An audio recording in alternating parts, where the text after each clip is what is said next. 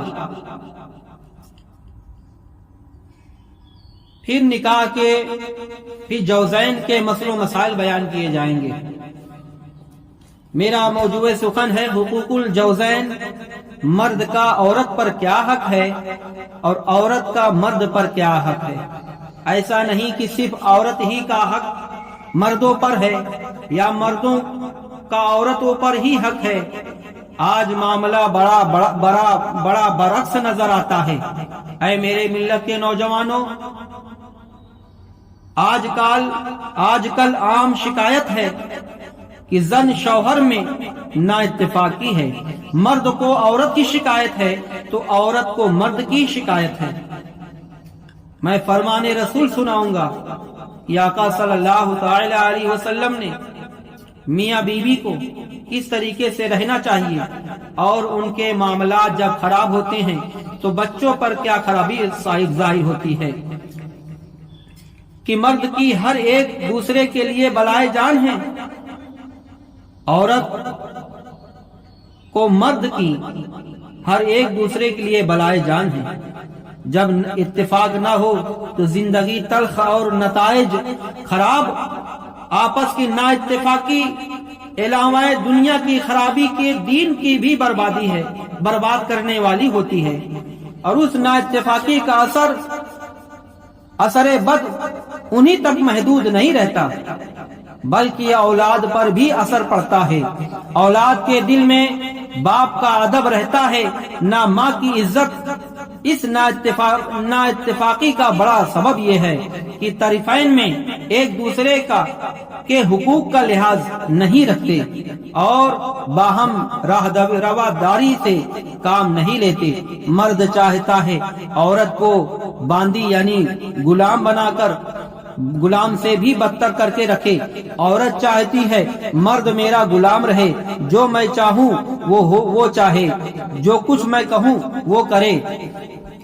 کچھ ہو جائے مگر بات میں فرق نہ آنے پائے۔ جب ایسے خیالات فاسدہ ایک دوسرے میں پیدا ہوں گے، کیوں کر نبھ سکیں گے دن و رات کی لڑائی۔ ہر ایک کے اخلاق و عادات میں برائی اور گھر کی بربادی اسی کا نتیجہ ہے۔ قرآن مجید میں اللہ تعالیٰ فرماتا ہے الرجال قوامون علی النساء، جس سے فرمایا کہ ہم نے مردوں کو حاکم بنایا عورتوں پر، کیونکہ گھر کا خرچہ اور ایک شوہر اس کا چلاتا ہے، باہر جا کر نہ جانے کتنی دقتوں اور مصیبتوں کا سامنا کرتا ہے، محنت و مشقت کر کے حلال کمائی کماتا ہے اپنے بچوں اور اپنی عورت کی پرورش کے لیے۔ اور عورتوں کے بھی بارے میں کہا گیا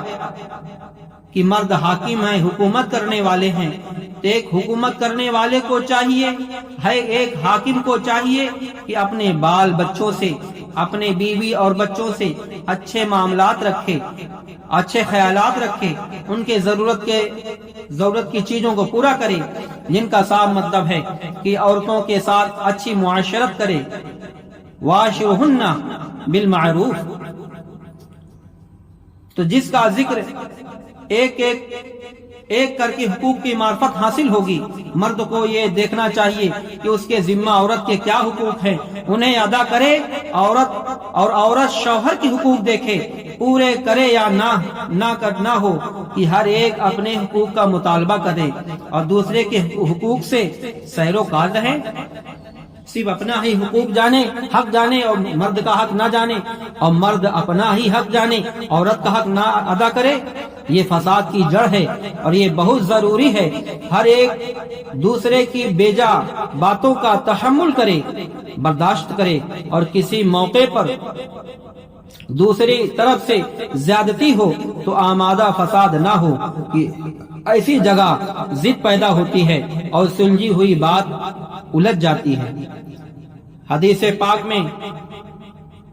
حاکم نے ام المومنین حضرت عائشہ صدیقہ رضی اللہ تعالی عنہا سے روایت کی ہے کہ رسول اکرم صلی اللہ تعالی علیہ وسلم نے ارشاد فرمایا، عورت پر سب آدمیوں سے زیادہ حق اس کے شوہر کا ہے اور مرد پر اس کی ماں کا ہے۔